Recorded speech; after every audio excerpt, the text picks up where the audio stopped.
The earth is alive. This Mother Earth is a living spirit. Water has a living spirit. The trees are alive. The rocks are alive. These concepts make our cosmology, our indigenous lenses. My people call ourselves Ashiwi. Our philosophy comes from an agrarian culture, and it's about maintaining the corn seed. It's about maintaining the waterways. It's about maintaining the springs. It's about making sure that as individuals we're centered. As Ashiwi Nation, that we're centered from within, but also from without. We're all connected. To borrow a phrase from our Onondaga relatives in the East, we have to think 7 generations to come.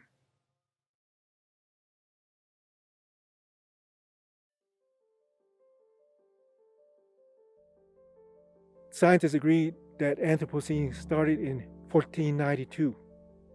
Our world changed forever. The world that we knew, it changed forever. There were dramatic changes to the indigenous people's landscape and cultures. We lost waterways. We lost access to migration routes, to lands, to protect the wetland sites, the sacred sites. When the Europeans came over looking for wealth, there was this myth about the 7 cities of gold. Based on the mythology that was created, as indigenous peoples, we weren't considered human. We lost all that right to that land. They basically claimed the Ashiwi as hostage, this territory as hostage. They brought doctrines of discovery laws, and it became the foundations for all the governments that were occupied and continue to be occupied by indigenous peoples. When we talk about Anthropocene, we have to go back that far to dismantle a doctrine of discovery, and then indigenous people will heal. Mother Earth will heal. All of the human race will begin to heal. In this valley, as I look to that southern rim, there's a place called Haloa. Haloa means silt wash. That was one of the most fertile fields.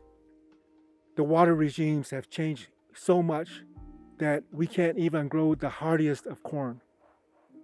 To lose the corn seed is losing a relation. To lose water is losing the water spirit. So we're not just talking about surface water. We're talking about aquifers. We are a part of the water spirit. When we die, we join the water world. That's where our spirit goes. We hold aquifers as sacred sites. The indigenous peoples of the world need access to their wetland sites, to their rivers. Peoples of the land need to be connected with their land. All the trees, the jungles, the rainforests, they're the ones that filter the air, the water, the atmosphere. The Amazon, it's the lungs of the world. No más fuegos, no more fires. As an international community, we can't allow the country of Brazil to continue to attack the indigenous territories and the indigenous peoples, because they're the stewards of the Amazon. They're protecting those resources that is going to save humankind. If there is to be an ecological balance, we have to make sure that all living creatures have a right to survive, because they're responsible for our earthly home balance. We are losing not only huge things like the leopard or the grizzly or the polar bear. We're allowing more animals, more birds, more amphibians to disappear. We have to rethink, where do we want to go from here? Because we all know that there's a climate crisis.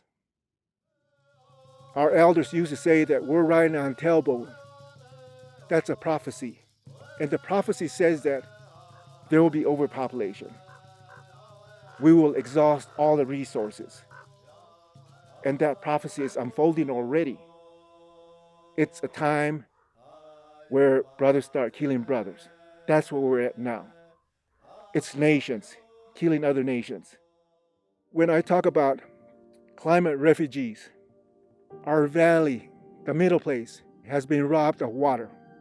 We have no control of our watershed, which is behind us to the east. If we don't find any water, there's potential that our migration might continue. So the question is, where do we go next? We have to protect our mother.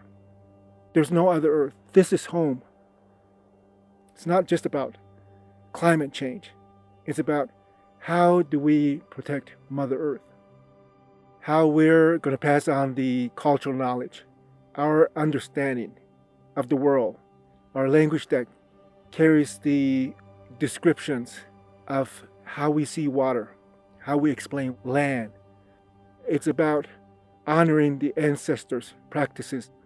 It's honoring the ancestors' cosmological knowledge. How do we take that information and move it forward and juxtapose it? Put it next to Dare Pollen, who is a young woman who is taking a different kind of lead in a different kind of role in addressing contemporary issues, changing policy. We are at a time where the missing and murdered indigenous peoples need to be protected. Actions need to be taken to curb this epidemic. Look at centuries of similar attacks on indigenous peoples. It's impacting and affecting us very deeply. As people of the land, our losses of natural resources, the desecration and the damage to our territories and Mother Earth in general, that's just as painful. All these years, hundreds of years, creating this dysfunction on these native tribes, indigenous tribes, denying them their responsibility to the land. So there was erosion not only to societies, but erosion to land, erosion to water. It's impact by man that has created this governmental dysfunction, sociological dysfunction, ecological dysfunction. It's about how do we protect Mother Earth? It's our call as a human race. What's our future? Where do we want to be in the next 50 years? Who is willing to create an open dialogue about human populations, about living beyond our means? It's all our responsibility. Indigenous or non-Indigenous, that's our responsibility.